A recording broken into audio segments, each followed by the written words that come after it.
जय श्री राम।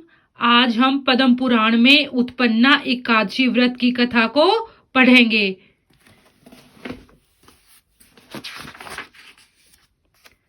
ओम नमो भगवते वासुदेवाय। ओम श्री गणेशाय नमः। युधिष्ठिर ने पूछा, भगवान, पुण्यमयी एकादशी तिथि कैसे उत्पन्न हुई? इस संसार में क्यों पवित्र मानी गई तथा देवताओं को कैसे प्रिय हुई? श्री भगवान बोले, कुंती नंदन, प्राचीन समय की बात है। सतयुग में मुर नामक दानव रहता था। वह बड़ा ही अद्भुत, अत्यंत रौद्र तथा संपूर्ण देवताओं के लिए भयंकर था। उस काल रूपधारी दुरात्मा महासुर ने इंद्र को भी जीत लिया था। संपूर्ण देवता उससे परास्त होकर स्वर्ग से निकाले जा चुके थे और शंकित तथा भयभीत होकर पृथ्वी पर विचरा करते थे। एक दिन सब देवता महादेव जी के पास गए। वहां इंद्र ने भगवान शिव के आगे सारा हाल कह सुनाया।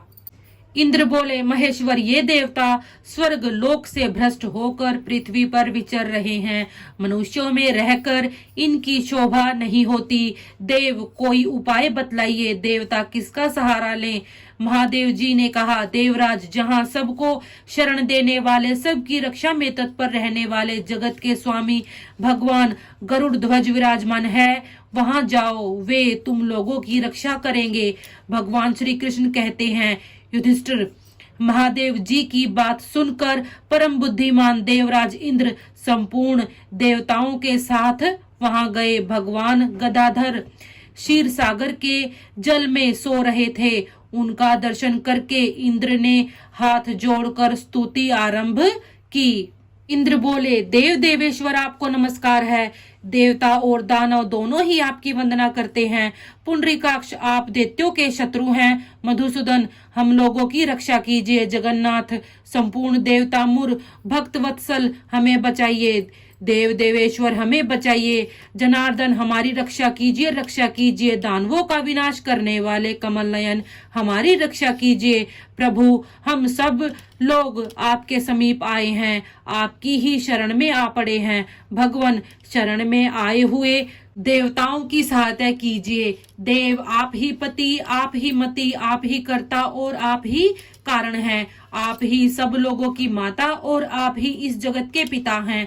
भगवान, देव देवेश्वर, शरणागत वत्सल देवता भयभीत होकर आपकी शरण में आए हैं। प्रभु, अत्यंत उग्र स्वभाव वाले महाबली मुर नामक दैत्य ने संपूर्ण देवताओं को जीतकर इन्हें स्वर्ग से निकाल दिया है।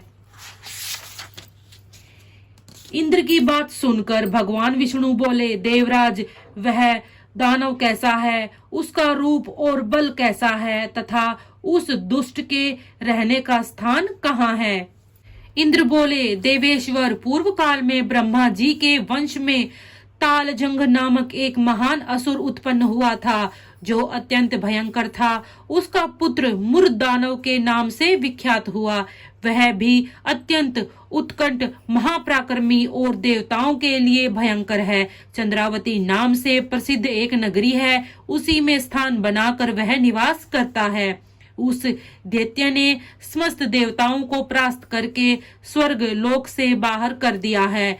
उसने एक दूसरे ही इंद्र को स्वर्ग के सिंहासन पर बैठाया है। अग्नि, चंद्रमा, सूर्य, वायु तथा वरुण भी दूसरे ही बनाए हैं। जनार्दन, मैं सच्ची बात बता रहा हूँ। उसने सब कोई दूसरे ही कर लिए हैं। देवताओं को तो उसने प्रत्येक स्थान से वंचित कर दिया है। इंद्र का कथन सुनकर भगवान जनार्दन को बड़ा क्रोध हुआ। वे देवताओं को साथ लेकर चंद्रावती पुरी में गए। देवताओं ने देखा दैत्यराज बारंबार गर्जना कर रहा है। उससे परास्त होकर संपूर्ण देवता दसों दिशाओं में भाग गए। अब वह दानव भगवान विष्णु को देखकर बोला, खड़ा रह, खड़ा रह। उसकी ललकार सुनकर भगवान के नेत्र क्रोध से लाल हो गए। वे बोले, अरे दुराचारी दानव, मेरी इन भुजाओं को देख। यह कहकर श्री विष्णु ने अपने दिव्य बाणों से सामने आए हुए दुष्ट दानवों को मारना आरंभ किया। दानव भय से विहल हो उठे। पांडुनंदन। तत्पश्चात श्री विष्णु ने दैत्य सेना पर चक्र का प्रहार किया। उससे छिन्न भिन्न होकर सैकड़ों योद्धा मौत के मुख में चले गए। इसके बाद भगवान मधुसूदन बद्रिकाश्रम को चले गए। वहां सिंहावती नाम की गुफा थी जो 12 योजन लंबी थी। पांडुनंदन उस गुफा में एक ही दरवाजा था। भगवान विष्णु उसी में सो रहे। दानव मुर भगवान को मार डालने के उद्योग में लगा था। वह उनके पीछे लगा रहा। वहां पहुंचकर उसने भी उसी गुफा में प्रवेश किया। वहां भगवान को सोते देख उसे बड़ा हर्ष हुआ। उसने सोचा यह दानवों को भय देने वाला देवता है, अतः निसंदेह इसे मार डालूंगा। युधिष्ठिर दानव के इस प्रकार विचार करते ही भगवान विष्णु के शरीर से एक कन्या प्रकट हुई जो बड़ी ही रूपवती, सौभाग्यशालिनी तथा दिव्य अस्त्र शस्त्रों से युक्त थी। वह भगवान के तेज के अंश से उत्पन्न हुई थी। उसका बल और पराक्रम महान था। युधिष्ठिर दानवराज मुर ने उस कन्या को देखा। कन्या ने युद्ध का विचार करके दानव के साथ युद्ध के लिए याचना की। युद्ध छिड़ गया। कन्या सब प्रकार की युद्ध कला में निपुण थी। वह मुर नामक महान असुर उसके हुंकार मात्र से राख का ढेर हो गया। दानव के मारे जाने पर भगवान जाग उठे। उन्होंने दानव को धरती पर पड़ा देख पूछा, मेरा यह शत्रु अत्यंत उग्र और भयंकर था, किसने इसका वध किया है? कन्या बोली, स्वामी, आपके ही प्रसाद से मैंने इस महादैत्य का वध किया है। कल्याणी, तुम्हारे इस कर्म से तीनों लोकों में मुनि और देवता आनंदित हुए हैं। अतः तुम्हारे मन में जैसी रुचि हो उसके अनुसार मुझसे कोई वर मांगो। देव दुर्लभ होने पर भी वह वर मैं तुम्हें दूंगा, इसमें तनिक भी संदेह नहीं है। वह कन्या साक्षात एकादशी ही थी। उसने कहा, प्रभु, यदि आप प्रसन्न हैं तो मैं आपकी कृपा से सब तीर्थों में प्रधान, समस्त विघ्नों का नाश करने वाली तथा सब प्रकार की सिद्धि देने वाली देवी हूँ। जनार्दन, जो लोग आप में भक्ति रखते हुए मेरे दिन को उपवास करेंगे उन्हें सब प्रकार की सिद्धि प्राप्त हो। माधव, जो लोग उपवास, नक्त अथवा एक भुक्त अर्थात एक समय भोजन करके मेरे व्रत का पालन करें उन्हें आप धन, कर्म और मोक्ष प्रदान कीजिए। श्री विष्णु बोले, कल्याणी, तुम जो कुछ कहती हो वह सब पूर्ण होगा। भगवान श्री कृष्ण कहते हैं, युधिष्ठिर, ऐसा वर पाकर महाव्रता एकादशी बहुत प्रसन्न हुई। दोनों पक्षों की एकादशी समान रूप से कल्याण करने वाली है। इसमें शुक्ल और कृष्ण का भेद नहीं करना चाहिए। यदि उदय काल में थोड़ी सी एकादशी, मध्य में पूरी द्वादशी और अंत में किंचित त्रयोदशी हो तो वह त्रिस्पर्शा एकादशी कहलाती है। वह भगवान को बहुत ही प्रिय है। यदि एक त्रिस्पर्शा एकादशी को उपवास कर लिया जाए तो 1 सहस्त्र एकादशी व्रतों का फल प्राप्त होता है तथा इसी प्रकार द्वादशी में पारण करने पर सहस्त्र गुना फल माना गया है। अष्टमी, एकादशी, षष्ठी, तृतीया और चतुर्दशी ये यदि पूर्व तिथि से विविध हो तो उनमें व्रत नहीं करना चाहिए।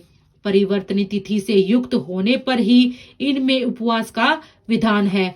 पहले दिन में और रात में भी एकादशी हो तथा दूसरे दिन केवल प्रातः काल एक दंड एकादशी रहे तो पहली तिथि का परित्याग करके दूसरे दिन की द्वादशी युक्त एकादशी को ही उपवास करना चाहिए। यह विधि मैंने दोनों पक्षों की एकादशी के लिए बताई है।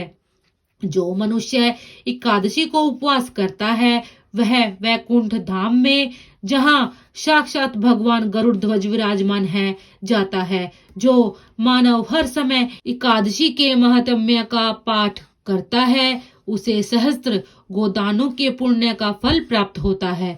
जो दिन या रात में भक्ति पूर्वक इस महात्म्य का श्रवण करते हैं वे निसंदेह ब्रह्म हत्या आदि पापों से मुक्त हो जाते हैं। एकादशी के समान पाप नाशक व्रत दूसरा और कोई नहीं। एकादशी मैया की जय।